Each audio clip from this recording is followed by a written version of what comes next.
Bueno, vamos a dar ingresar. Sí, ya. ¿Viste la presentación? ¿Tenés que verla ahora? No, me toca, mira. Todavía no te toca, no avisame.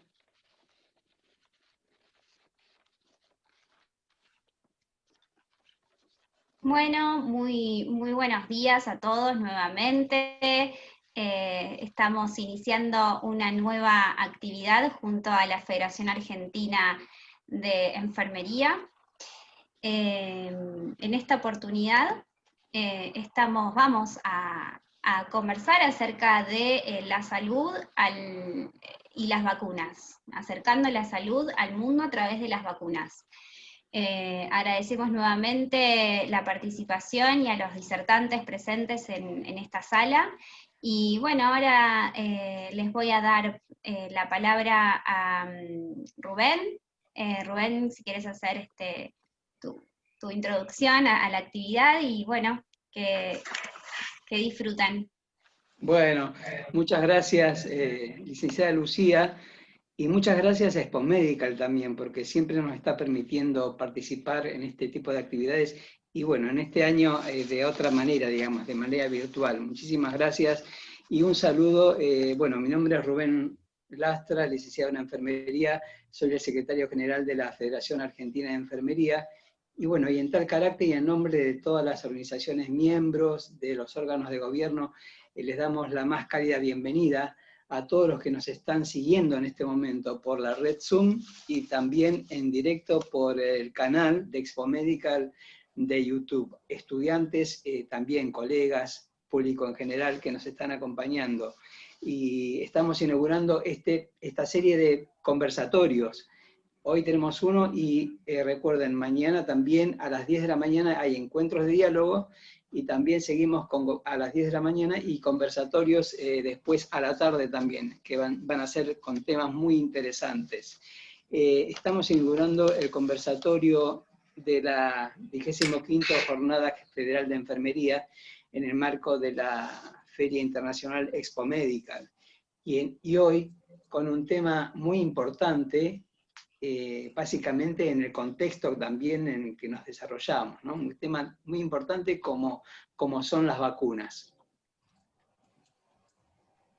Damos paso a la Magíster.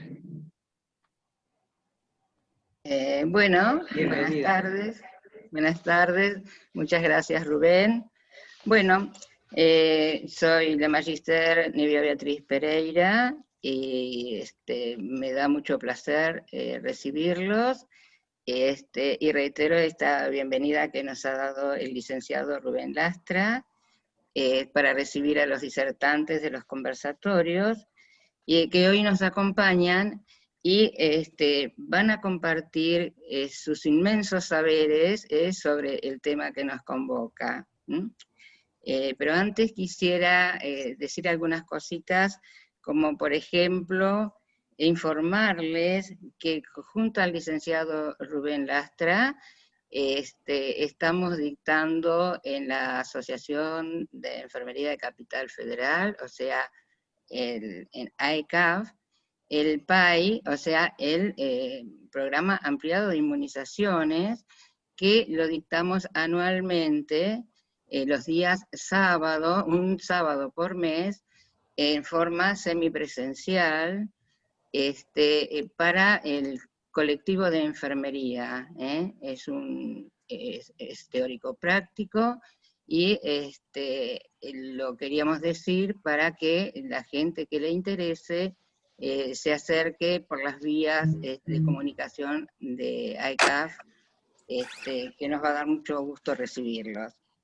Bueno, comenzando con nuestro conversatorio, en primer término vamos a hablar sobre el tema acercando la salud al mundo a través de las vacunas. ¿Ustedes qué creen? ¿Qué piensan? ¿Son las vacunas una forma de acercar la salud al mundo? Bueno, esto lo vamos a ver luego de la exposición de nuestra primera disertante, que es la doctora Alejandra Marcos, a quien invito ahora a que la escuchemos y que aprovechemos todas las posibilidades que ella tiene de podernos compartir sus saberes.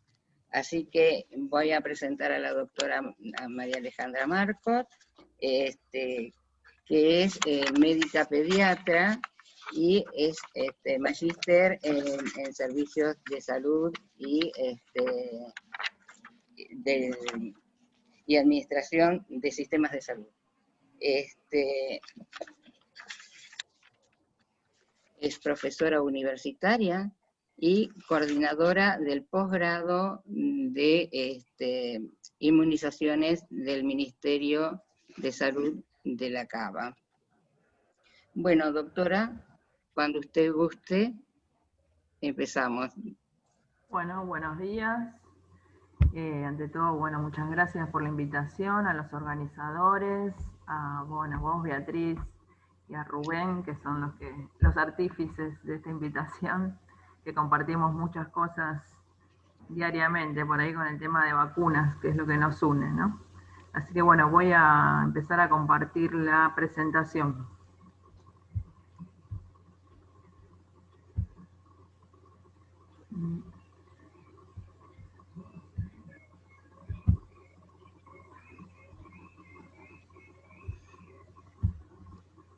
¿La ven? Sí. Sí, sí. Ahí la estoy compartiendo. Ahí está. Bueno, mi tema que elegimos, pensando a ver qué podíamos compartir en este encuentro, pensamos un poco en lo que es las coberturas en épocas de pandemia, les pusimos de título, pero bueno, yo pensé un poco también ver no solo el tema de cobertura, sino ver cómo el programa de inmunizaciones de la Ciudad de Buenos Aires, que es el espacio que yo coordino, cómo nos fuimos adaptando a transitar con las vacunas este periodo de tiempo y esta situación. Entonces, como para empezar, yo les digo que las coberturas, o sea, ahora uno empieza a leer y en todo el mundo está el problema que dicen las coberturas, cómo bajaron en la época del coronavirus. Pero la verdad que las coberturas es un problema mundial desde antes de tener este virus entre nosotros. Este mapa es del 2019 y fíjense los valores, esto está referido a los chicos que llegan a recibir su primera dosis de la vacuna difteria, tétanos, pertussis. Y fíjense, el azul lo más oscuro son los chicos que llegan, en qué porcentaje llegan a recibir esa vacuna, lo más oscuro, y lo más clarito son chicos que no llegan a recibir esa vacuna. Entonces fíjense cómo esto de las coberturas no es un problema de ahora, es un problema que venimos transitando año tras año y que en los últimos años estamos en descenso de la vacunación de la población. Este mapa se traduce, cuando uno mira los porcentajes, uno piensa que solo es un porcentaje, pero a través de ese porcentaje hay niños que están quedando sin vacunar. Nosotros sabemos que las vacunas son una de las intervenciones más importantes en salud pública, que más rédito nos da, porque evita que entre 2 y 3 millones de niños fallezcan todos los años. Pero tenemos este indicador que yo les muestro para la cobertura, que es la cobertura con tétanos, difteria, pertussis.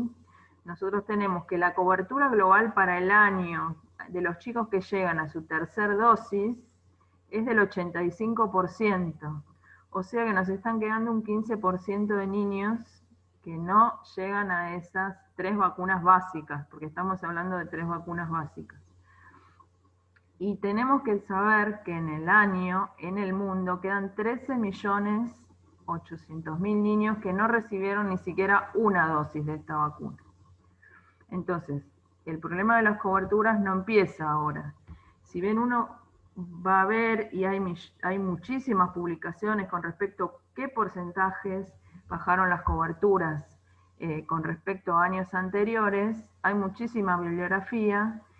Nosotros ya sabemos, esto lo vemos diariamente, y además es una alerta mundial donde tanto OMS como UNICEF empiezan a alertar sobre esta situación, porque atrás de niños que quedan sin vacunar, empiezan a aparecer los riesgos, que es tener la reaparición de enfermedades que en este momento no estábamos teniendo. Cuando uno va a las causas de que nos estén quedando chicos sin vacunar en este momento, porque esto es puntual de este momento, sí, sabemos que la gente no puede acceder, digamos, no accede debido a que, bueno, había una reticencia a salir de la casa puntualmente para vacunarse, no se contaba con transporte, dificultades socioeconómicas para poder movilizarse, las restricciones del movimiento propio del aislamiento en el que estuvimos y en el que también estamos. Y las personas, un factor muy importante también es el miedo de las personas a ir a los servicios de salud y de poder exponerse al contagio del coronavirus. Eso es como algo que aparece reiterativo en todas las publicaciones, como así también que tuvimos una disminución en la oferta de los servicios. Yo ahora les voy a mostrar qué pasó en la ciudad. Esto es un documento que publicó la SAP, pero está referido a datos que nos dio el Observatorio de la Deuda Social Argentina, donde está diciendo que en este periodo de la cuarentena el 22% de los hogares que fueron encuestados dijeron que no habían salido a vacunar a sus niños que les correspondían vacunarse, y además un 44% de esos niños, de esas familias, habían postergado las visitas de salud de esos niños. Entonces, no solo es que los chicos no se vacunan, sino que tenemos, y también pasa con embarazadas, chicos y embarazadas que no solo no se vacunan, sino que no están acudiendo a los controles periódicos. Entonces ya los riesgos vamos sumando riesgos. Yo acá lo que les voy a contar es qué pasó en la Ciudad de Buenos Aires con respecto a las vacunas, porque la verdad es que nos tuvimos que adecuar a la situación. Así como adecuamos un montón de cosas, nosotros nos tuvimos que adecuar en cuanto a la vacunación. Nosotros el 20 de marzo se cierra todo el sistema de salud prácticamente, porque hay que adecuarlo a la atención de los pacientes con coronavirus. Entonces, no solo no circulaba gente, dejó de asistir la gente a los servicios de salud, sino que también que hay muchos servicios, particularmente los hospitales, que se denominan hospitales COVID, donde solo se estaban preparando para la atención de esos pacientes. En el medio de esa situación llega la vacuna antigripal, entonces tenemos que organizar la vacunación antigripal, y no contábamos, ni la gente quería asistir a los servicios, ni contábamos con esos servicios disponibles. Entonces se crea un sistema de postas de vacunación, donde se sumaron nuevos espacios de vacunación en colegios, en bibliotecas, en iglesias, 82 puntos, que son iguales aproximadamente a nuestros 80 vacunatorios disponibles en la ciudad. Funciona con turnos escalonados, y entonces el programa se tiene que adaptar en redistribuir la gente de los servicios, capacitar gente que habitualmente no vacuna, pero que se suma para esta actividad, por ejemplo los odontólogos. Se empieza con la capacitación virtual, que si bien estaba disponible, pero no era una cosa de todos los días que uno capacitaba en forma virtual, como así también se empieza a trabajar en un registro. Esto es para mostrarles cómo fue en la ciudad. Se vacunaron en esos 82 puntos, en un mes aproximadamente, 250.000 personas, que la verdad que transitaron ordenadamente, sin grandes tumultos, que era otro de los requisitos, no amontonar la gente en los puntos de vacunación. Se fueron citando por número de documentos. Una vez que estamos ya con todo esto ya organizado y después se empiezan a vacunar gente con factores de riesgo, se hace todo un relevamiento de geriátricos de la Ciudad de Buenos Aires para ir a buscar a esa gente a los lugares. Se hace una vacunación a domicilio a través de la línea 147 para la gente que no podía deambular. Se suman otros espacios como vacunar en paradores, gente en situación de calle, población trans, ministerios, mientras se sigue la vacunación en nuestros servicios de salud, a predominio de centros de salud, que son donde la gente un poco más se anima a ir. Transitamos toda esta etapa y ya en junio veníamos viendo que las coberturas van bajando, pero cuando cierra el primer semestre del año nos sentamos como a formalizar los datos, a ver qué estaba pasando con los datos realmente de vacunación.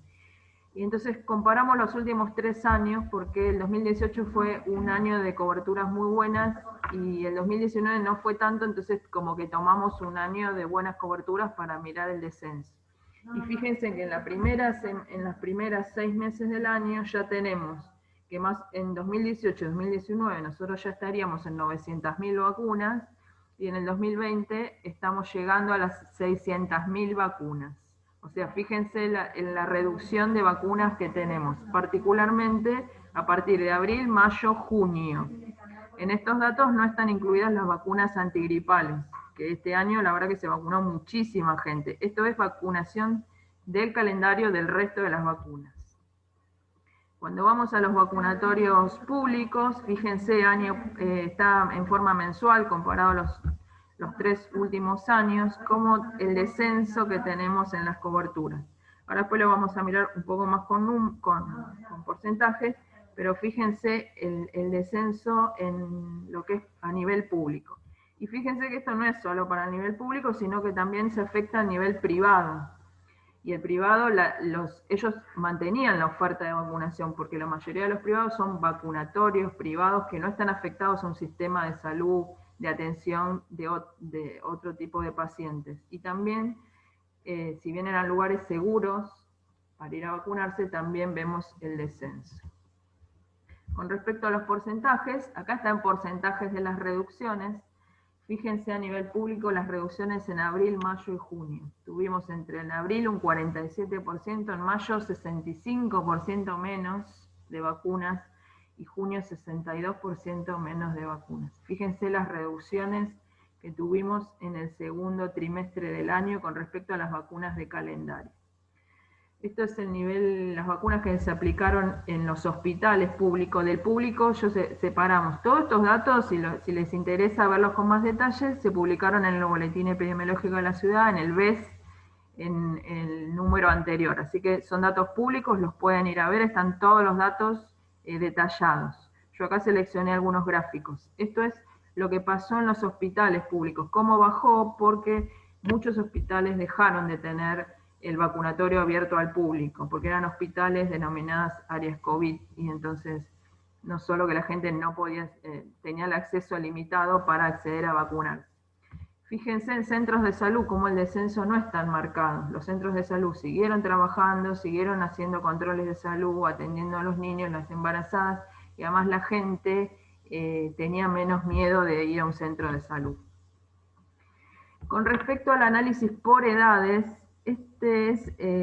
lo separamos por edades para ver qué estaba pasando, y fíjense lo que es, esto sería rotavirus, miren lo que es los trimestres, lo que es la baja de rotavirus. Fíjense hepatitis A, ahora después lo vamos a ver un poco más en detalle. Este gráfico me quedó mezclado, porque yo les voy a mostrar que los gráficos que nosotros tenemos de descenso, ese predominio de donde más bajó fue ingreso escolar y 11 años. Los lactantes, esto que yo les decía que en los centros de salud se siguieron atendiendo, los lactantes no demostraron tanto descenso con respecto a las vacunas de los 5 y de los 11.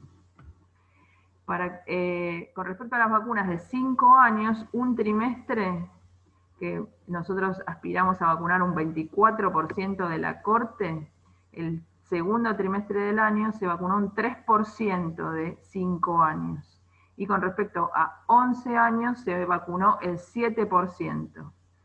Entonces, esos datos son los que nos llamaron la atención para ir a ver qué empezábamos a hacer para recuperar estas coberturas, porque una cosa es analizar los datos, pero el análisis de los datos lleva a que tenemos que hacer algo. Una vez que nosotros sabemos por ahí dónde está el problema más importante, era ir a ver los datos. Entonces empezamos a pensar esta vacunación intensiva que estábamos haciendo ahora, que es la vacunación de los escolares.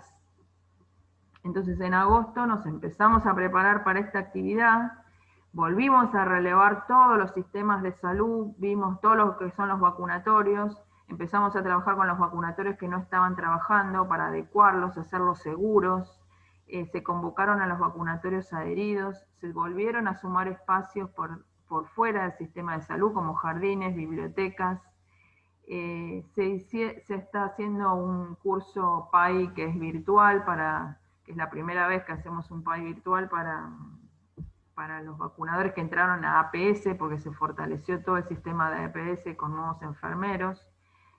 También capacitación para nuestros ayudantes, nuestros colaboradores de la UBA, estudiantes de medicina de los últimos años. Y estamos avanzando en lo que es el sistema de registros de la historia clínica informatizada. Y bueno, todos los datos salieron en el boletín BES, como les conté. Entonces, a partir de contarles que estos datos que nosotros analizamos se traducen en esta actividad que estamos haciendo a partir del 23 de septiembre, donde estamos vacunando a chicos de 5, 6 y 11 años en 80 puntos de la ciudad. Al principio lo citamos por documento, pero después vimos que limitaba mucho, porque por ahí iban hermanitos, o iban o se perdían el día, ya no iban al siguiente, entonces ahora ya es sin límite de DNI, y se amplió la fecha ahora hasta el 28 de octubre, que iba ya a terminar esta semana. Fíjense los datos, abajo ven el gráfico, cómo era la tendencia, si nosotros seguíamos vacunando así como estábamos, vacunando al que llegaba. Y fíjense en el gráfico de arriba cómo es la tendencia con respecto a la campaña. Fíjense que en lo que va de campaña, que estamos ya por casi hoy vamos a llegar a pasar las 60.000 dosis de vacunas de estos grupos de edad. Fíjense que estamos duplicando casi o triplicando las vacunas aplicadas durante en alguno de los meses, o enero o febrero, que fueron los meses que más habíamos vacunado el año. Si miran los datos de campaña, ya estamos duplicando, triplicando esa cantidad.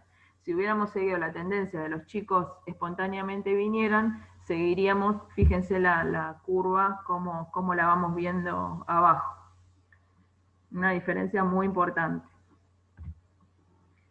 Entonces, nosotros, como para concluir, varias cosas. Conclusiones es que al igual el resto del mundo, América y nuestro país y nuestra ciudad no queda fuera de esto que es el descenso de cobertura. Y que esto lo vimos tanto en el sector público, en el sector privado, como en los vacunatorios adheridos de la ciudad. En el ámbito público, el descenso más marcado lo vimos en los hospitales, probablemente por esto del miedo de la gente y el límite del acceso a los hospitales, pero vimos que los centros de salud mantuvieron esta atención en cuanto al número, porque además siguieron dando respuesta tanto a la embarazada como al niño sano, y asegurando, digamos, a la población esta atención en salud, en atención primaria. Con respecto a las edades que nosotros vimos, el descenso generalizado fue entre los 5 y 11 años, y además decirles que, bueno, que fuimos buscando, estamos trabajando distintas estrategias para aumentar rápidamente las coberturas. Pero, ¿qué nos dejó esto? Porque la verdad que todo este año, que a nosotros nos parece, cuando miramos qué es lo que hicimos en este año, que no son más de 6, 7 meses de trabajo, que parece un montón de tiempo, la verdad que uno piensa, bueno, no hice mucho este año. Sí, hicimos muchas cosas, aprendimos que se pueden hacer muchas cosas a pesar de las adversidades que tengamos, que además ganamos muchas cosas positivas a pesar de la situación, ganamos espacios de vacunación. Todo esto de salir a vacunar espacios que habitualmente no se vacunan, también es una ganancia para futuras actividades. Que hay que hacer un análisis de los datos, mirar los datos propios que tenemos, porque eso es lo que nos va a ir guiando, dónde ir enfocando el trabajo, que esos datos tienen que estar disponibles, porque en algún momento vamos a tener la oportunidad de hacer alguna acción, y que tenemos que estar abiertos a los cambios. Muchas de las cosas que hicimos al principio nos parecían como unas cosas como muy arriesgadas, y que después, bueno, en el transcurso de que uno ya las va haciendo, va viendo que por ahí funcionan, y que bueno, que tiene que ir buscando nuevas cosas, porque son nuevas instancias, y que hay que buscar nuevas cosas. Si uno en la nueva situación quiere hacer lo mismo, seguramente no no va a ser exitoso lo que uno quiere hacer. ¿Y qué nos queda? Lo último son los desafíos, porque la verdad que inmunizaciones tiene desafíos constantemente, todo el tiempo tenemos cosas que hacer, metas que hacer, que si no es una campaña, es una nueva vacuna, todo el tiempo. Entonces, ¿cuáles son nuestros desafíos? Fortalecer estos logros y trabajar para resolver las dificultades, trabajar en la motivación del personal. A mí me decían, y bueno, ¿cómo vas a motivar al personal? Que no es un tema nada sencillo, tenemos el personal muy cansado, un año muy duro para todos, y bueno, vamos a tener que buscar a ver cuál es la motivación del personal nuestro que trabaja con inmunizaciones. Yo hice cuando yo hice un relevamiento de la antigüedad de nuestro personal de inmunizaciones, nuestro rubro, la gente que trabaja en inmunizaciones tiene muchos años de antigüedad en el área. Es un área con menos rotación de personal que el resto. Entonces la gente que trabaja en inmunizaciones tiene un vínculo especial con la tarea. Y bueno, buscaremos alguna motivación que seguramente vamos a ir encontrando a lo largo de, digamos, con lo que viene. Tenemos que seguir avanzando en esto de las capacitaciones virtuales, fue la puerta de entrada, pero creo que va a ser el futuro, digamos, de un montón de cosas. Avanzar en el registro informatizado, que ya estamos trabajando para ligar el módulo de inmunizaciones a la historia clínica de las personas, informatizada, toda la ciudad, todas las personas que se atiendan van a tener la historia clínica informatizada y su módulo de inmunizaciones en el nivel público. Y bueno, ahora estamos cerrando ya los datos del tercer trimestre, vamos a hacer foco en lo que viene, en embarazadas y en lactantes, a ver cómo nos dan esos datos y a ver qué tenemos que hacer. Y que el desafío mayor creo que es el que viene, que es prepararnos para las vacunas COVID. No sabemos cuál nos va a tocar, pero bueno, es un desafío muy grande y bueno, uno más para todas las tareas que siempre hacemos. Así que bueno, muchas gracias por la atención y bueno, y agradecerles, estos son nuestros equipos que participaron en la campaña antigripal, así que a ellos también el agradecimiento porque son los que siempre están disponibles para todas las tareas. Así que muchas gracias. Bueno, muchas gracias, doctora. Muy claro, bastante preocupante el panorama. Y bueno, tenemos que seguir adelante. Como decía antes, la gente que estamos con las vacunas no rotan tanto porque además aman lo que hacen, todo el mundo lo ama.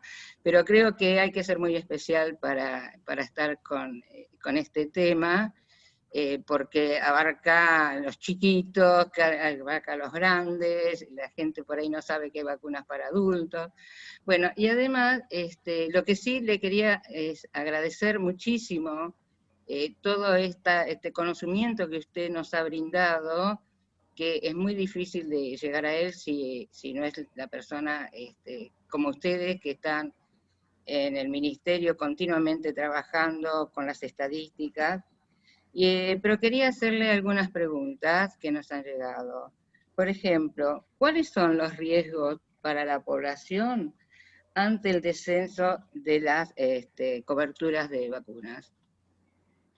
Y el riesgo que tenemos es que nosotros, digamos, al ir disminuyendo las coberturas vamos a tener que nos va a ir quedando población susceptible de poder enfermar con determinadas enfermedades. Ustedes saben que este año tuvimos el cierre del brote de sarampión, por ejemplo, que cerramos ese brote, una tarea también muy importante, y bueno, ustedes saben que para sarampión va quedando gente susceptible y nos vamos sumando gente que va quedando y vamos sumando año por año, y cuando pasamos la corte de gente susceptible más que los recién nacidos que tenemos, nos empezamos a estar en riesgo de tener de nuevo un brote, sabiendo que Brasil está con mucha circulación de sarampión. En particular, por ahí es una de las que más riesgo tenemos, porque lo tenemos el sarampión, ya Brasil es endémico, así que podemos tenerlo, y la gente va y viene. Pero bueno, así puede pasar con el riesgo, con todas las enfermedades, sobre todo niños muy pequeños que quedan sin recibir ninguna vacuna, las vacunas de los menores de 2 años son las que particularmente tenemos que tener más cuidado, como así también la embarazada, porque ustedes saben que la vacuna del embarazo es lo que va a proteger tanto al recién nacido y esos primeros 6 meses de que el recién nacido no tenga pertusis y tenga una enfermedad grave, como así también la vacuna antigripal, que ambas vacunas le pasan anticuerpos por la placenta, y el bebé, bueno, es la protección que tiene. Ese bebé no va a poder ser vacunado, no llega a un esquema primario para pertusis hasta los 6 meses, y no se puede vacunar con la vacuna de gripe hasta los 6 meses, así que, y bueno, cada vacuna va teniendo distintos riesgos, ¿no? Pero bueno, hay algunas que nos preocupan más que otras, ¿no? Pero los riesgos son estos, que podamos tener enfermedades que no estamos teniendo. Doctora, ¿se ha podido medir algún tipo de enfermedad que hayan aparecido más casos de los que, o sea, que hayan aparecido más por no estar vacunados? Y quería además preguntarle, aquí alguien me pregunta, ¿cómo estamos con el sarampión que usted recién habló, con respecto al estatus, ¿no? Digamos, ¿estamos con sarampión endémico?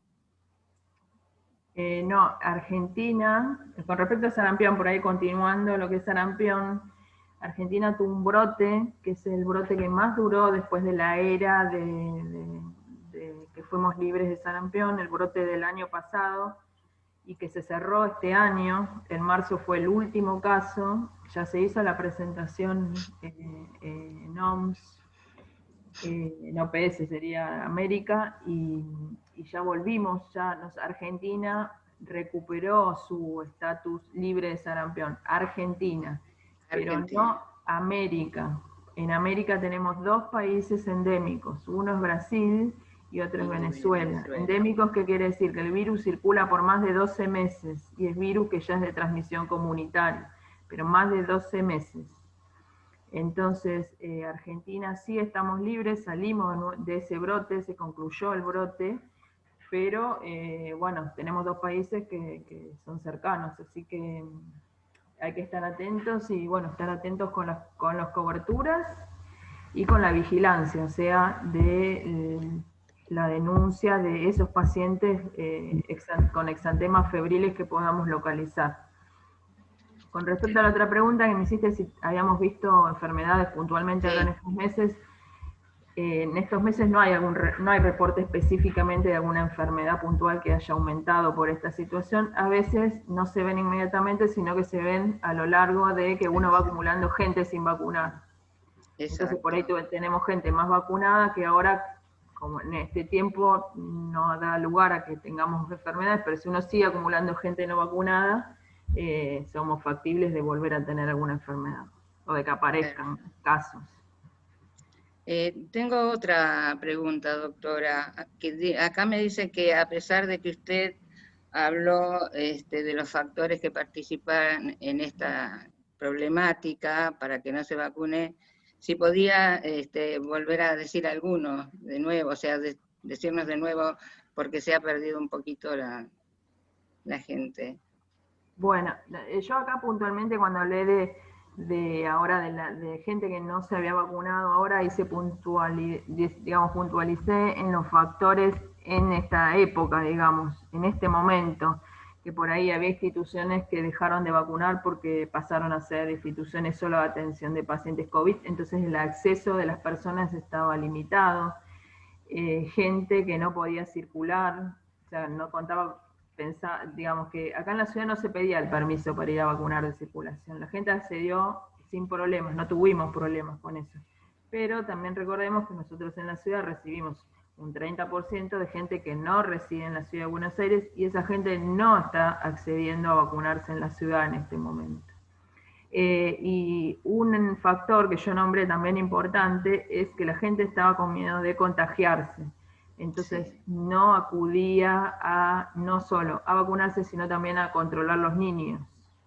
Entonces creo que uno de los más importantes es que la gente tenía miedo del contagio. Y bueno, de la mano del acceso, que en algunos lugares se vio limitado. Bueno, perdón. Sí. No, sí, perdón. ¿Está? Bueno, también me preguntan si está trabajando, yo pienso que sí, por supuesto, a full la vigilancia epidemiológica. De acuerdo a lo que usted nos está informando, vemos que sí, pero es una pregunta que aparece acá en el chat. Sí, está acá en la ciudad, la vigilancia epidemiológica es como bastante exhaustiva.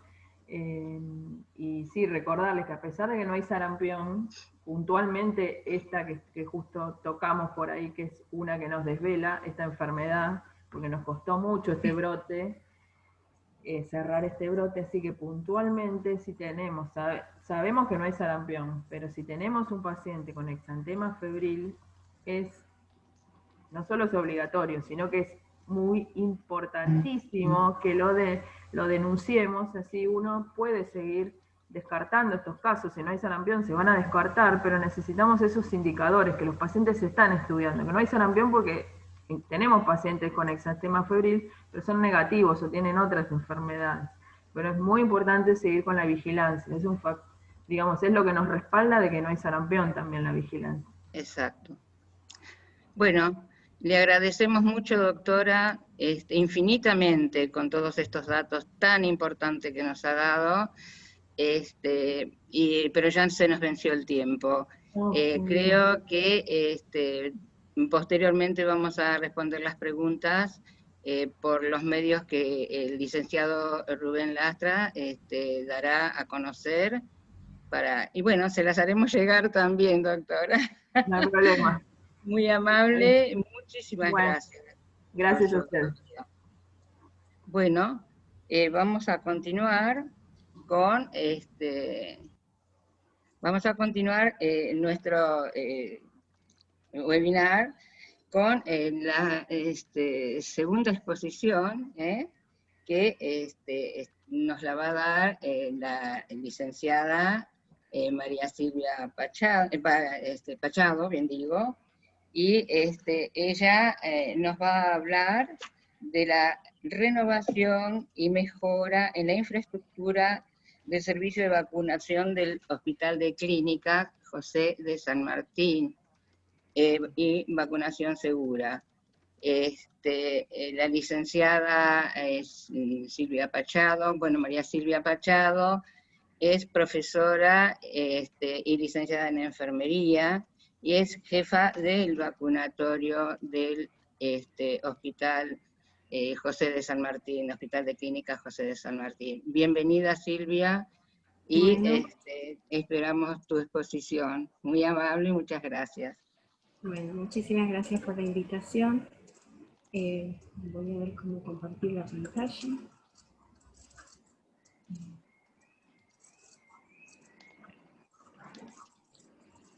No sé qué pasó. A ver un segundito, voy a buscar ayuda.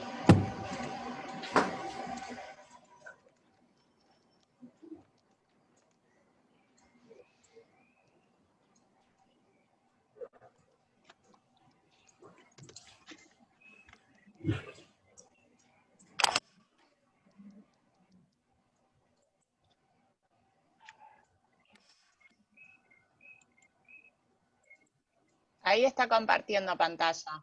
Ah. Sí, lo que pasa es que tiene abierta la ventana de Zoom. Abajo está la presentación y abre directamente la presentación y la vamos a ver. Bien, bien, bien. Yo creí que teníamos un problema a través de Wi-Fi.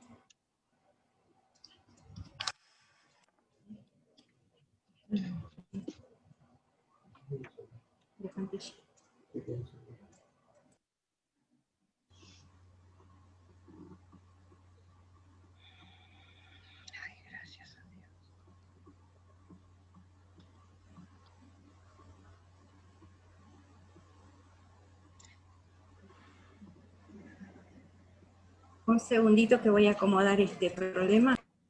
Sí, sí. El licenciado Lastra, yo no sé si quiere ir diciendo algo sobre las preguntas que estábamos prometiendo contestar. Sí. Sí, con respecto a si hay preguntas que no podemos responder por falta de tiempo, nos pueden escribir a expomedicalfae@yahoo.com. Así que ahí le vamos a trasladar las preguntas a nuestros disertantes de hoy y le respondemos rápidamente. Bueno, muchas gracias. Sí, sí. Y les recordamos también, ¿no?, que recuerden que mañana, o sea, las 25 jornadas federal de enfermería, son 3 días. Es hoy, digamos, sigue mañana, y es el 20 de octubre también. Mañana a las 10 de la mañana tenemos un encuentro de diálogo cuyo título es Crecimiento Innovador en los Cuidados de Enfermería, muy interesante. Y después, a la tarde, hay 2 conversatorios también. A las 12 hasta la 1:30, aportes de los cuidados paliativos en el fin de la vida en el contexto de pandemia. Es un tema muy interesante con el equipo del Comité de Expertos de Enfermería en Cuidados Paliativos. Y después de 14 a 15:30, también está el Comité de Expertos en Ética y Legislación de nuestra Federación Argentina de Enfermería, con el tema Introducción a las problemáticas ético-legales en el contexto de pandemia. Así que bueno, los esperamos. Ya tenemos la presentación de la licenciada María Pachado. Bueno, está muteada.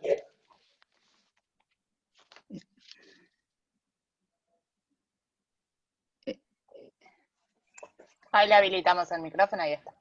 Sí. Bueno, como verán, la tecnología no es amiga de todos. Bueno, gracias por la invitación. Voy a dar comienzo a la presentación, como ya lo dijo la licenciada, es hablar sobre el tema de la unificación del vacunatorio y la confección de normativas que no había, ¿sí?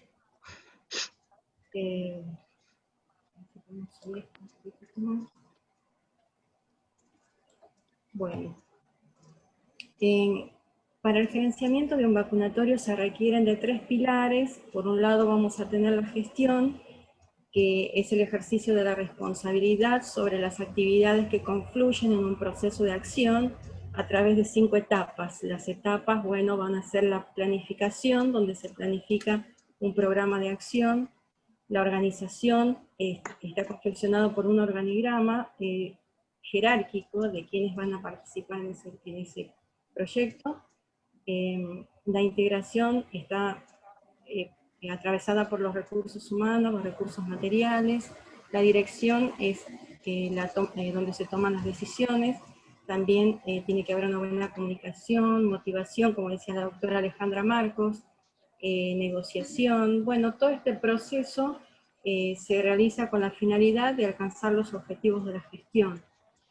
En cuanto a la administración, son acciones conjuntas que van a llevar a cabo un manejo en un vacunatorio. Vamos a tener en cuenta cuestiones edilicias, el espacio físico, que era nuestro problema hasta este momento, que fue realizado por las normas establecidas del Ministerio de Salud, que están enmarcados en la Ley 17.132, donde habla de los espacios físicos, los metros cuadrados, que hay que respetar, ¿sí? En cuanto a recursos humanos, se requiere de personal capacitado, como decía la licenciada Beatriz Pereira, con el curso ampliado en inmunizaciones. Es sumamente importante esta capacitación, de hecho está enmarcado en la Ley 24.004, artículo 3, inciso 9, que toda persona que realice inmunizaciones debe estar capacitado con el curso PAI. Curso PAI es Programa Ampliado en Inmunizaciones. Bueno, los materiales, los recursos financieros, logísticos, que era donde se formaba esta problemática, porque a veces se realizaban pedidos al Ministerio de Salud 4 veces, por ejemplo, y la doctora Marcos me decía, existe la posibilidad de que se pongan de acuerdo para hacer por ahí un solo pedido, a lo sumo 2, si no, por ahí 3, 4 veces hay que ir. Y entonces, bueno, se trabajó sobre eso, ¿no? También tenemos en cuenta los equipos de refrigeración, que hace poco nos proveyeron de uno también a través de la doctora Marcos. Los productos biológicos, insumos y tecnológicos, bueno, todo eso hay que tener en cuenta, ¿sí? Esto es un trabajo en equipo, un trabajo conjunto, si no las cosas no pueden salir como uno quiere, ¿no? Por otra parte, otro de los pilares que tenemos que tener en cuenta para el gerenciamiento en un vacunatorio es esto de la capacitación continua, ¿no? Para la mejora de conocimientos, habilidades, actitudes que tienen las personas, algunas habilidades blandas que traen ya desde la familia, duras cuando ya se empiezan a preparar en la secundaria, en la universidad, para poder tener un buen desempeño laboral, ¿no? El proceso educativo, bueno, se planeó a corto, mediano y largo plazo. La capacitación siempre es continua, porque por ahí cambian las cortes, cambian los memorándum, sacan o se agrega otra vacuna, ¿sí? Como hace poco, el tema de la vacuna Salk, se modificó la Sabin, ya no está, está solamente la Salk para todos los grupos en la infancia y adolescencia también. Entonces, esto pasó a partir de junio. Y también el otro cambio que hubo, que eso es importante, que todos conozcan, que a los 18 meses no se aplica más la antipoliomielítica, solamente queda con la quintuplo-pentavalente. Bueno, todo eso es importante, que el recurso que se maneja o que cumple el rol en un vacunatorio tenga en cuenta, y son cambios que van del día a día, ¿no? La planeación, bueno, la implementación, se evalúan los resultados, también se tienen en cuenta variables como la calidad de atención y costo-beneficio, ¿no? Bueno, esto es una evolución en el tiempo de un proceso continuo de lo que a mí me tocó particularmente desde que estoy ahí. Por eso, como decía la doctora Marcos, hay gente que está trabajando hace mucho tiempo, y bueno, yo me puse a hacer un par de cosas, pero todo motivados por la gente que capacita, ¿no? Esto uno no lo puede hacer solo. Yo ingreso en el vacunatorio que, como estaba dividido, pediatría, no de adultos, y aparte pediatría funciona en el entrepiso, y adultos estaban en el tercer piso. Eran como en la misma institución, dos entidades diferentes. Entonces, bueno, yo me capacito en el 2013 en el Ministerio de Salud, y a partir de ahí surgen ideas. Ahí fomentan, en todas las capacitaciones de inmunizaciones, se fomenta mucho la capacitación continua, y otra de las cosas, tienen como premisa la replicación de esos conocimientos. Entonces, bueno, en el 2014 yo, viendo las necesidades de servicio, que faltaban heladeras y que había que acomodarlas, entonces yo presento un primer proyecto en la Dirección de Enfermería, que tenía dos vías. Una era la de tratar de conseguir más heladeras, y la otra era capacitar al personal que estaba, que había que continuar con eso. Bueno, en el 2015 hay un expediente que la Universidad de Buenos Aires, como el hospital es universitario, dispone que sí, que se realice el curso de actualización en forma cuatrimestral. De eso nació de que se completaron las heladeras, un 50% que había funcionales, después se reparó una se adquirió y una quedó en gestión. En cuanto a los profesionales de salud, se capacitaron auxiliares de enfermería, enfermeros, licenciados y médicos ahí. O sea que fue bastante productivo ese proyecto. En el 2017 surgió otro proyecto en donde se prefiere realizar el programa hacia la licenciada Pereira, que ellos también lo hacen, pero a veces queda mucha gente, porque los cupos son limitados. Entonces, bueno, que haya mayor amplitud, ¿no?, para poder realizarlo. En el 2019 es donde surge realmente este proyecto de la ampliación y unificación del vacunatorio, y también la solicitud de un curso de posgrado. La descripción del proyecto se origina a través de esto que le decía, los conocimientos adquiridos, la práctica diaria y la demanda de la población a inmunizar. Otra de las cuestiones era unificar estos vacunatorios para que haya una sola vía logística, y en tanto para la accesibilidad para la comunidad también, porque subir 3 pisos, poner los ascensores, bueno, están todos ahora concentrados en un mismo espacio. Después de eso también no teníamos normas de funcionamiento del vacunatorio, no existían, entonces también se trabajó sobre ese tema. Por último, bueno, esto que decíamos que por ley tienen que ser capacitado el personal de inmunización. Los ejes centrales, en síntesis, eran el espacio físico, la unificación de la logística y los recursos humanos. La fundamentación planteada fue la necesidad de unificar el servicio y su organización, que también requiere normas internas para poder llevar adelante todo ese funcionamiento, funciones específicas, ¿sí? Garantizar una atención de calidad también, siempre evaluando las variables costo-beneficio, y después aplicando políticas socioeconómicas con responsabilidad y ética profesional. Para la definición situacional inicial había varias causas, pero tomamos dos que son directas, que es la complejidad en la gestión de stock y de pedido hacia el Ministerio de Salud, y de esta causa surgen las indirectas, que era la cantidad fragmentada de pedidos, la dificultad logística de distribución, por la fragmentación del vacunatorio. Otra de las causas directas era la falta de normas, ¿no? Que no tenía normativas el servicio. Esto hacía que haya una dificultad en la gestión de stock, porque no siempre podía estar la misma persona haciendo eso, cuando realmente es responsabilidad de todo el equipo de trabajo. Otro era el manejo del almacenamiento de los viales, también estaba un poco desorganizado. Bueno, todo eso ya cambió. Y modificar las funciones para inmunizar, ¿no?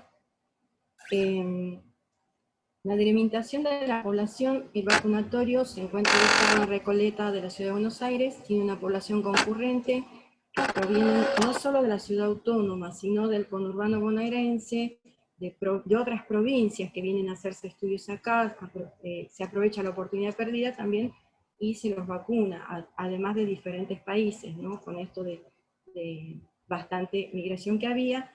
Y en pediatría tenemos una comunidad que va de 0 a 18 años, y donde se inmunizan más o menos 7.000 a 8.000 personas por año, lo cual esto duplica la cantidad de vacunas, que son como 14.000, ¿sí? Porque tienen muchas vacunas los chicos, y a diferencia de los adultos, que se vacunan 11.000 personas, depende, esto es oscilativo, y las vacunas serán más o menos 12.000, 13.000, ¿sí? A diferencia de los niños, ¿no?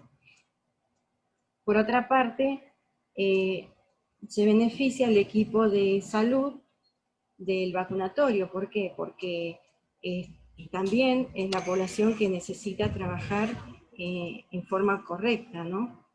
Ya les dije la ubicación, la elaboración de la propuesta de intervención. Se formuló un objetivo general, que es optimizar el mantenimiento del vacunatorio unificado acorde a las normas establecidas para garantizar acciones referentes a la vacunación en todos los grupos etarios, y que éstas sean de calidad, ¿no? En la definición de la línea de acción de las causas que hablábamos anteriormente, se realizan 3 columnas en este caso, una estableciendo las causas, las soluciones y los resultados esperados. Más o menos le voy a decir la primera causa indirecta, que fue la cantidad fragmentada de pedidos. Para eso se tuvo que instrumentar a través del Ministerio de Salud una planilla, confeccionarla, para que salga que sea unidireccional y no bidireccional, ¿sí? Y de esa manera se fueron resolviendo los problemas logísticos, ¿sí? Después la otra cuestión que se formuló fue la capacitación continua por la incorporación de nuevas vacunas y todas las modificaciones que les estaba comentando respecto del calendario, ¿sí?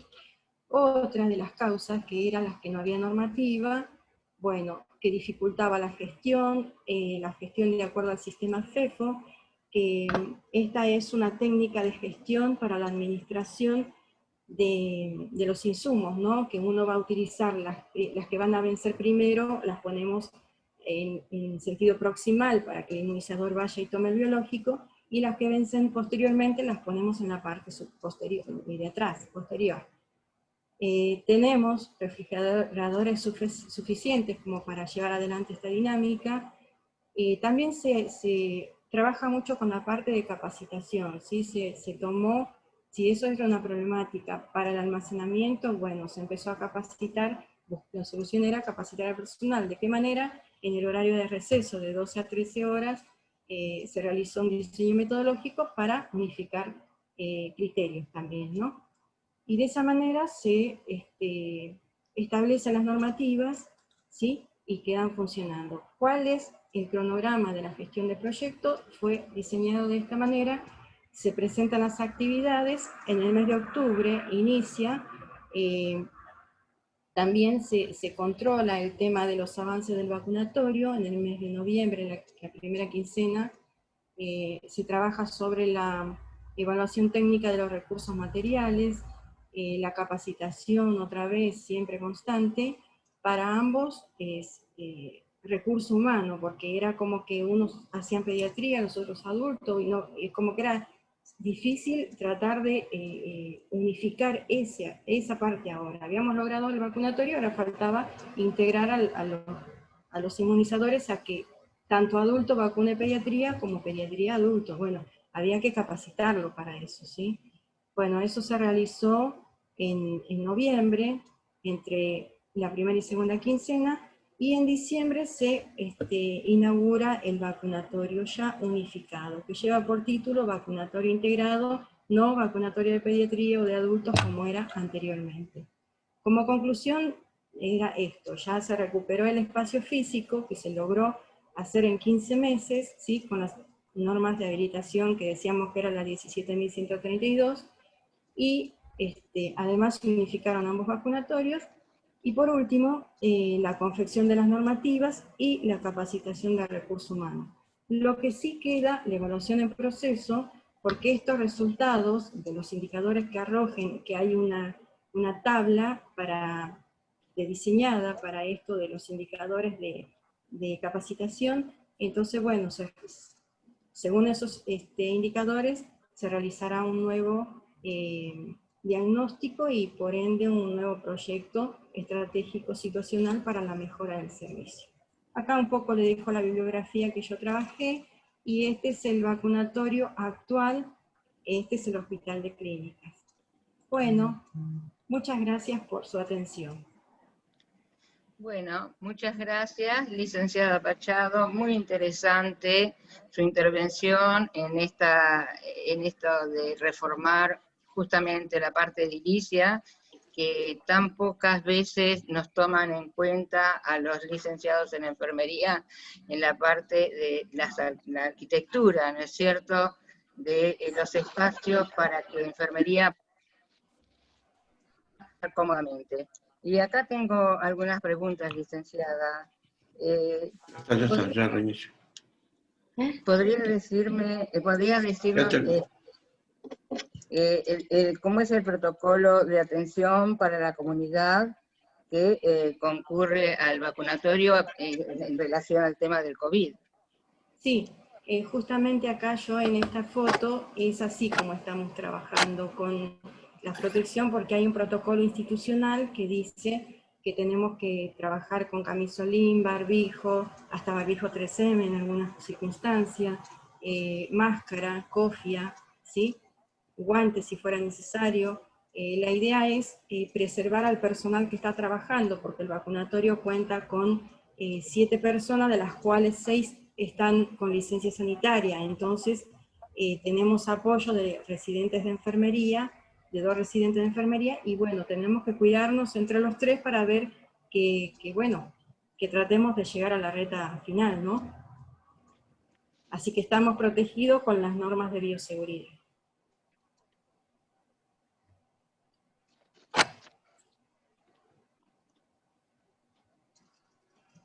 Bueno, muchas gracias, licenciada María Silvia Pachado, por su presentación. Muy instructiva, así como con la doctora Marcos, nos están dando un pantallazo muy importante de lo que significa, bueno, el sistema de salud con relación a la vacuna. Y ahora vamos a presentar al doctor Daniel Cronenberg. Él es médico, es pediatra, Se desempeñó en el Hospital de Niños Ricardo Gutiérrez, del Gobierno de la Ciudad de Buenos Aires, y también en el Hospital de Pediatría Profesor Dr. Juan Garrahan. Actualmente se desempeña en el vacunatorio de la Dirección de Sanidad de Fronteras y Terminal de Transportes del Ministerio de Salud de la Nación. Bueno, mucho gusto, doctor, en que nos acompañe y lo dejamos para que nos muestre su presentación. Muchas gracias. Bueno, muchas gracias por la...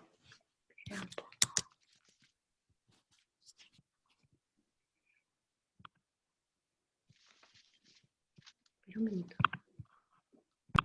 Sí, sí.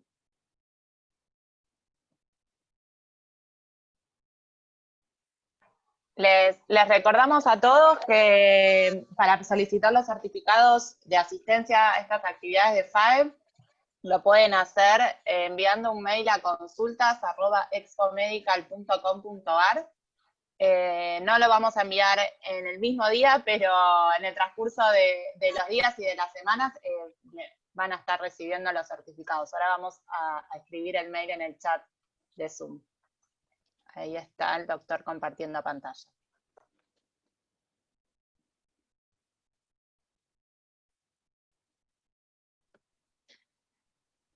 Doctor, ahí está, muy bien. Estaba muteado. Bueno.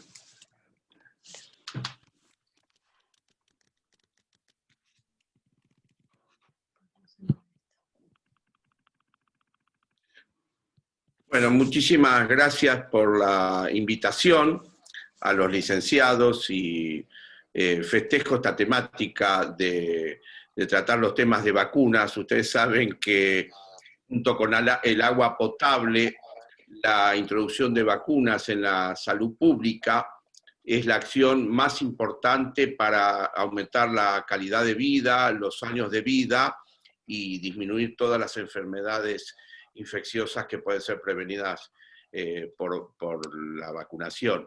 En este caso, la temática que hemos elegido es la fiebre amarilla y la prevención, y comenzamos exponiendo los temas a desarrollar sobre la fiebre amarilla, la historia, la vacuna, la administración con otras vacunas, las contraindicaciones y precauciones, los efectos adversos, la importancia de la entrevista previa para seleccionar a la persona que puede ser vacunada con una posibilidad minimísima de tener un efecto adverso de la otra población que se encuentra en riesgo de presentar un efecto adverso por esta vacuna, el calendario nacional que dice los certificados, que en este caso se cumple un protocolo de la OMS, los países que requieren, las otras medidas, esto es muy importante, no solamente la vacuna es importante para la prevención, conclusiones,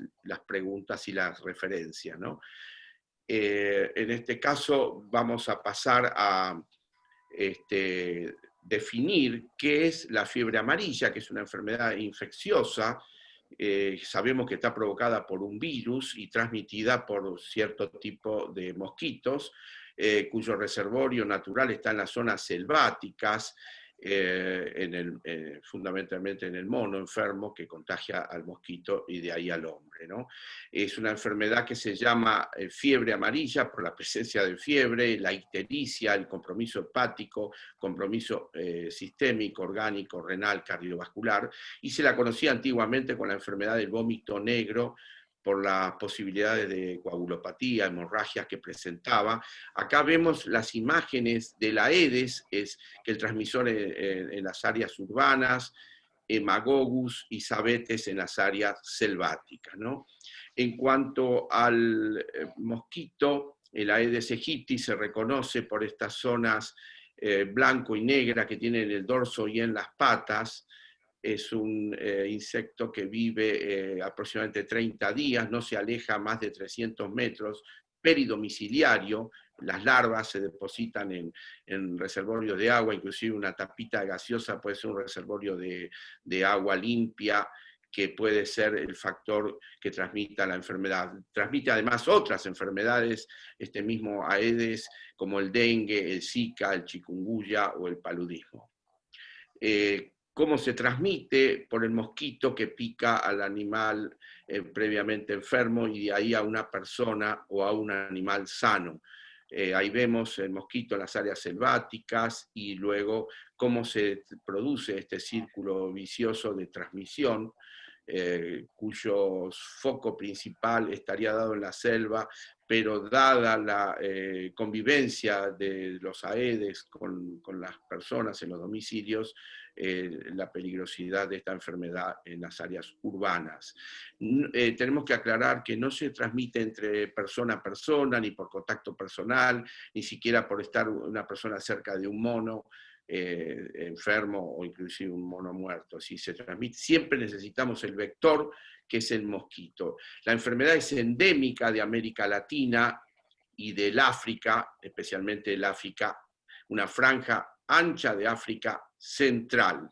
Es una enfermedad reemergente y acá vemos en esta imagen donde yo quiero recalcar que hasta el 65% puede ser asintomática, ¿no? Como otras enfermedades hemorrágicas transmitidas por flavivirus, y las enfermedades en porcentaje 20-30% solamente fiebre, 10-20% fiebre e ictericia, 5 al 10% fiebre, ictericia y sangrados, y ahí están los grupos de mayor gravedad que se producen en niños y en personas adultas, personas ancianas, y en este caso de los que tienen estos síntomas graves, hasta un 50% pueden fallecer, especialmente si no es adecuada la medida de sostén.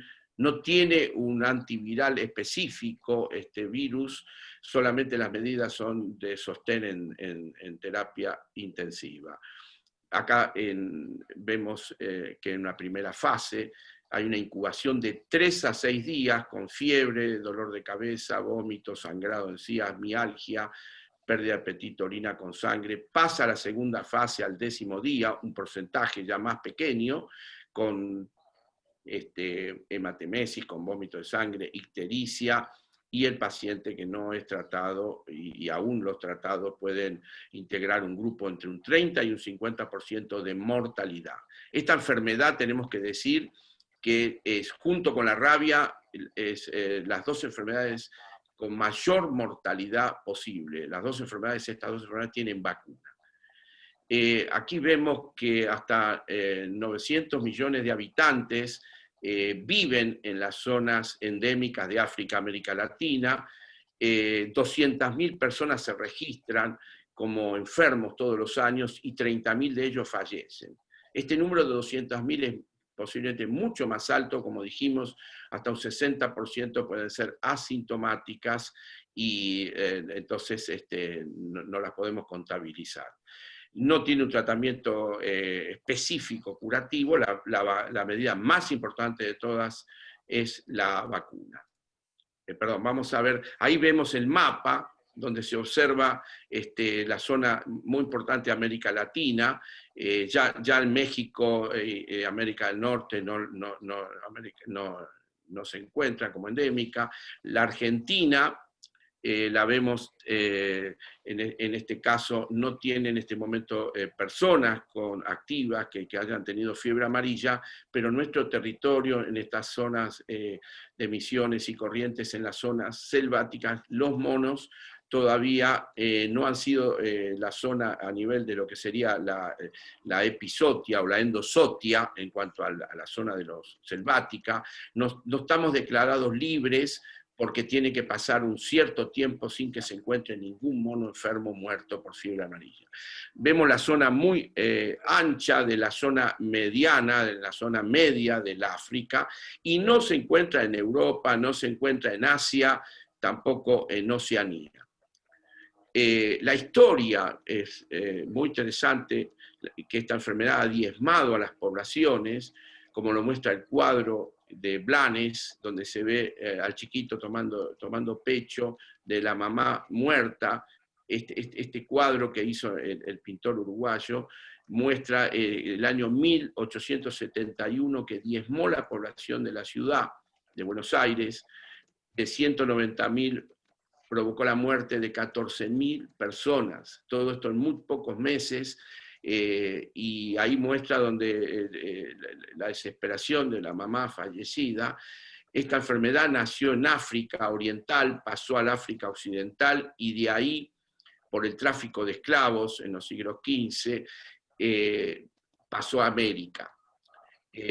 La población de África ya pagó tributo durante muchas generaciones, y los africanos en esos años tenían síntomas parecidos a la gripe. Por el contrario, la población blanca, todos los traficantes de esclavos, los diezmaba, producía la muerte en los barcos o en todo este proceso, porque todavía no existía la vacuna, tampoco se sabía quién lo transmitía, hasta que el cubano Carlos Finlay descubrió el papel del mosquito en el año 1881. La vacuna, otro hito importante de la historia de esta enfermedad, en el año 1937, Max Taylor, que fue patrocinado por la Fundación Rockefeller, un médico de Sudáfrica que ha vivido en Estados Unidos, y que llama la atención, nunca recibió el premio Nobel, ¿no? Desarrolló una vacuna de fiebre amarilla a partir de un joven que se llamaba Asibi, que en Ghana tuvo esta enfermedad, una enfermedad moderada, y se prestó a las investigaciones, tomaron el virus de la sangre de este joven, que por eso se llama la cepa Asibi, porque era el nombre del muchacho, que también puedo decir que se salvó, no murió de fiebre amarilla, y este virus se colocó en embrión de pollo, o sea, en un huevo de pollo embrionado, y se lo fue atenuando con diferentes injurias para que este virus pierda virulencia de la virulencia salvaje. Se lo pasó alrededor de 44 huevos distintos, 44 embriones, hasta que llamémoslo así, se lo domesticó, se lo atenuó al virus. Ustedes ubíquense, año 1937,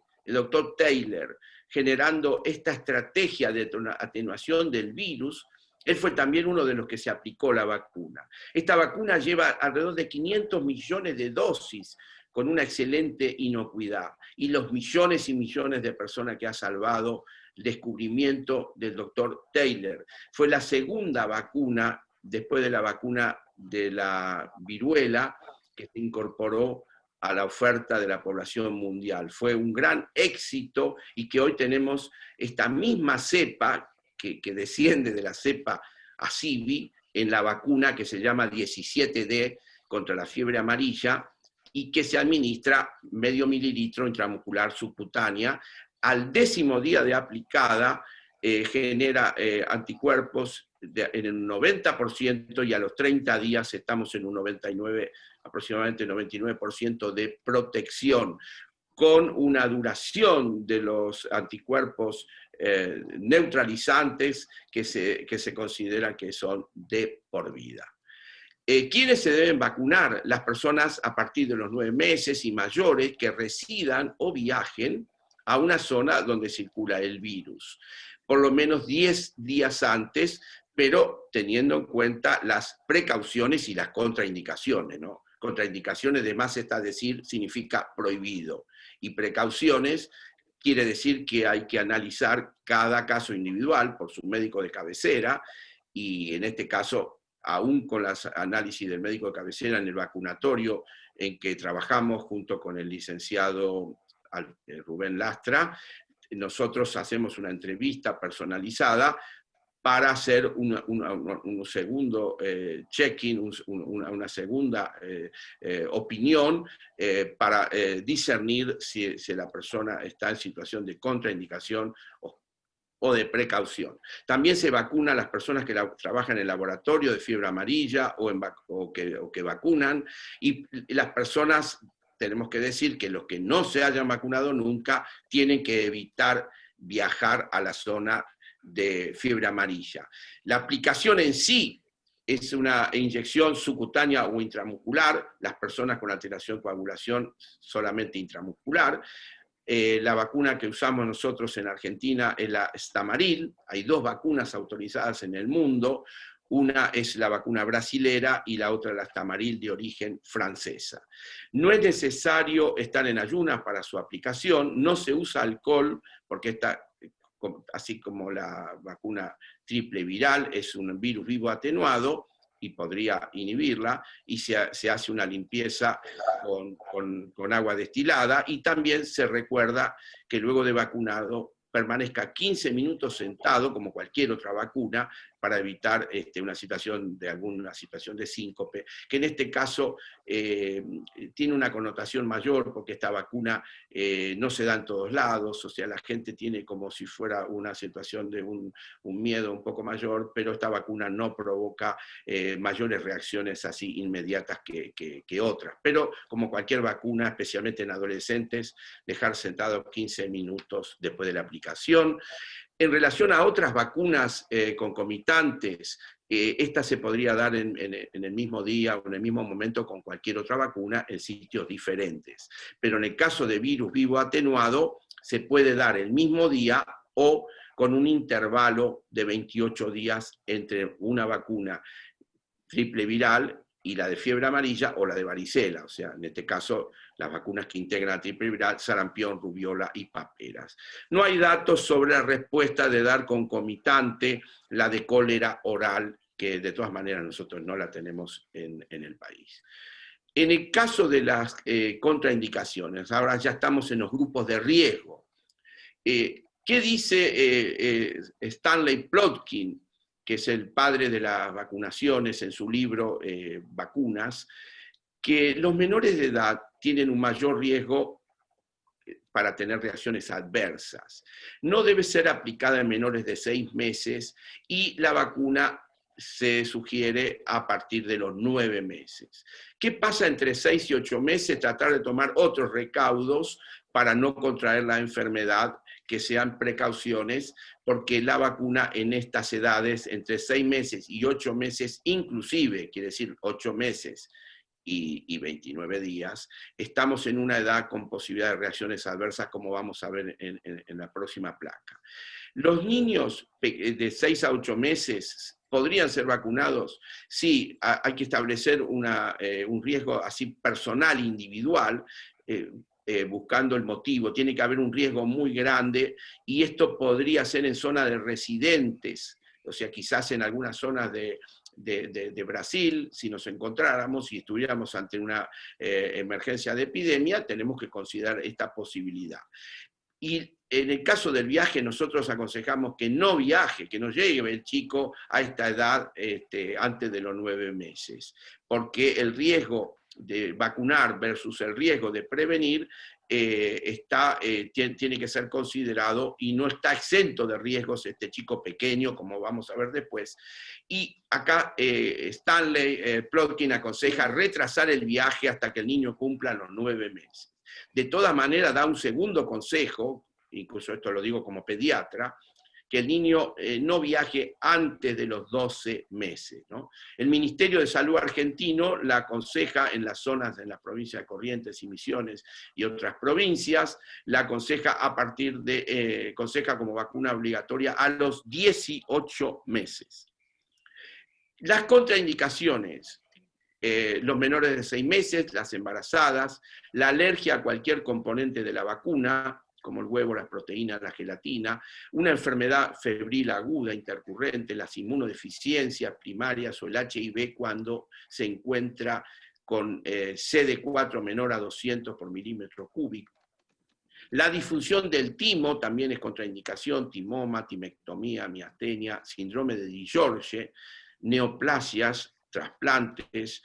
Y es importante que si la persona está recibiendo algún tratamiento inmunosupresor, inmunomodulador, como lo necesitan la gran mayoría de las enfermedades autoinmunes. Radioterapia, intolerancia a la fructuosa. Es importante destacar que si se recibe la vacuna, se aconseja evitar el embarazo por 4 semanas, lo mismo para si la persona que recibió la vacuna quiere donar sangre. Precauciones. Estamos ahora en un grupo donde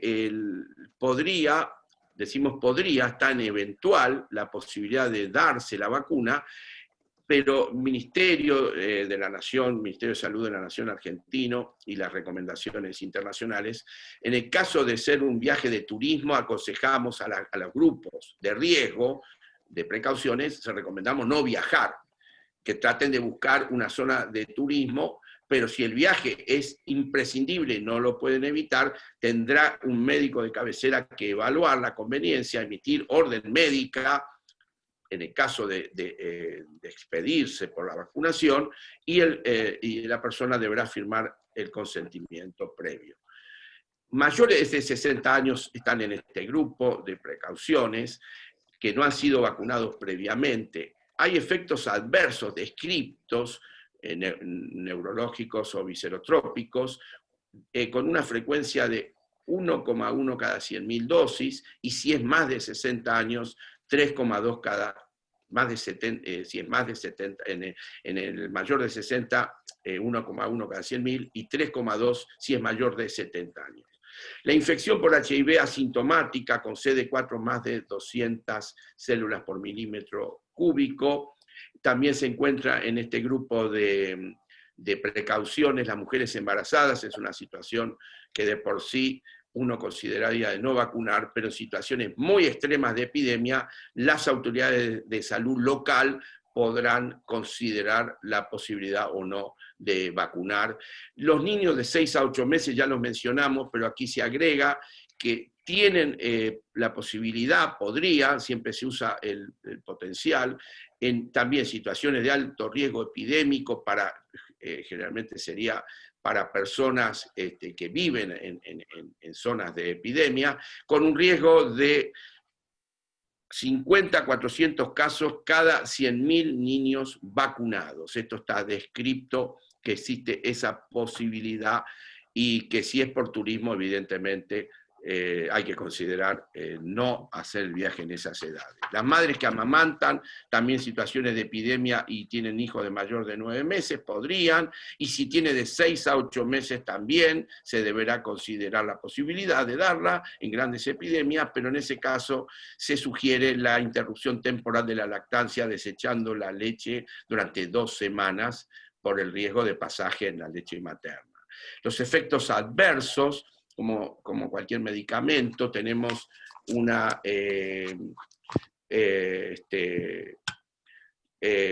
riesgo local y un riesgo que surge entre 5 y 10 días, que puede ser fiebre, cefalea, mialgias. Reacciones graves son poco frecuentes, y consideramos que la posibilidad de daño por esta enfermedad en una persona sana estaría alrededor de 1 en 500.000.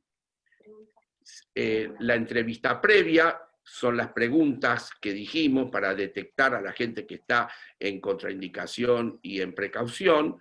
El calendario argentino, ya lo hemos dicho, 18 a 11 años, y los certificados internacionales, y también el certificado de exento cuando corresponde que la persona no puede ser vacunada, teniendo en cuenta que ese exento debe ser para países que no representen riesgo de transmisión. Las otras recomendaciones, los repelentes, el uso de mosquiteros, las mangas largas, y el uso de tules para dormir, permetrina en la ropa, evitar las zonas a la noche de fiebre amarilla.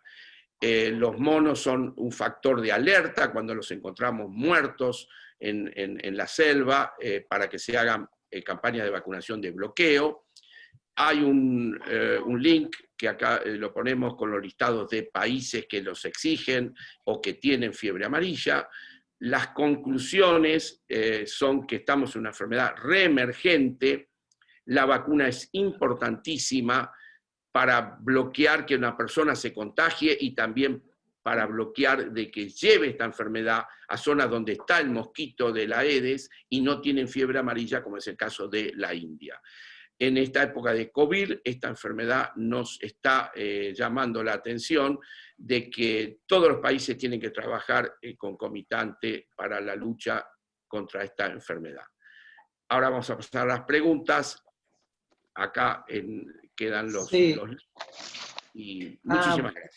Bueno, muchas gracias, doctor, por su presentación hermosa, como los demás participantes también. Y así que bueno, aplicando la ciencia para nuestro mejor conocimiento.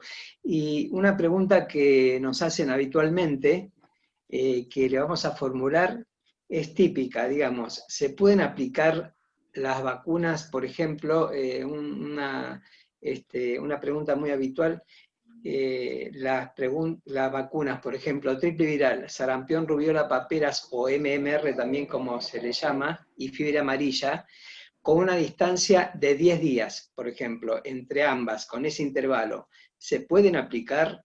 Si se aplican, ¿qué ocurre? Claro, no se puede aplicar. Tenemos que ser cuidadosos de que la vacuna se separe 28 días, y si la persona se aplicó hace 12 días y viene a nuestro vacunatorio, no se la podemos aplicar, tendrá que retrasar el viaje si es que lo está haciendo muy cercano, porque estas dos vacunas con un intervalo de 10 días o de 12 días, o sea que no sea de 28, salvo que se apliquen el mismo día. Si no, tendremos que citarlo pasado los 28 días de la vacuna a otra vacuna virus vivo atenuado. Bueno, muchas gracias por la respuesta.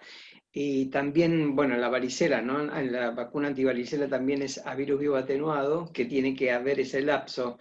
Y después, otra pregunta también muy habitual con este tema de fiebre amarilla, es que justamente la vacuna es una estrategia de prevención, pero hay otras estrategias, ¿no es cierto?, que usted mencionó en su presentación, pero que es necesario reforzar. ¿Qué otras estrategias hay, además de la vacuna, digamos? Bueno, como para ir a lugares así de riesgo.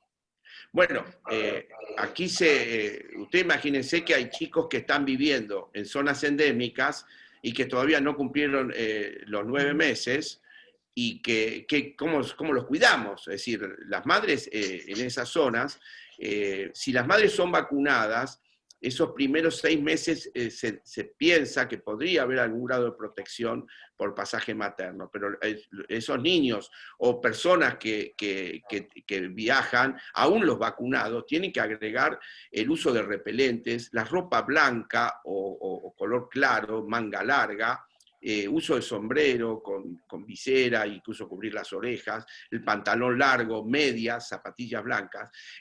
La ropa se puede impregnar con permetrina antes de viajar, se lo impregna con un spray para la ropa, y se deja secar esa permetrina, que en algunos casos se aconseja el 5%, aguanta hasta 2 lavados, también eso se impregna a los mosquiteros, y yo quiero recordar que lleven un tul, ese tul que yo muestro ahí en la placa, que para dormir, especialmente para las cunas, que también se puede colocar ese tul arriba de la cama, porque podemos ser picados. Lo mismo pasa entonces con la ropa, los repelentes, la lucha contra el mosquito, la descacharrización y todos los elementos que contienen agua, es un recordatorio importantísimo de la lucha contra la fiebre amarilla.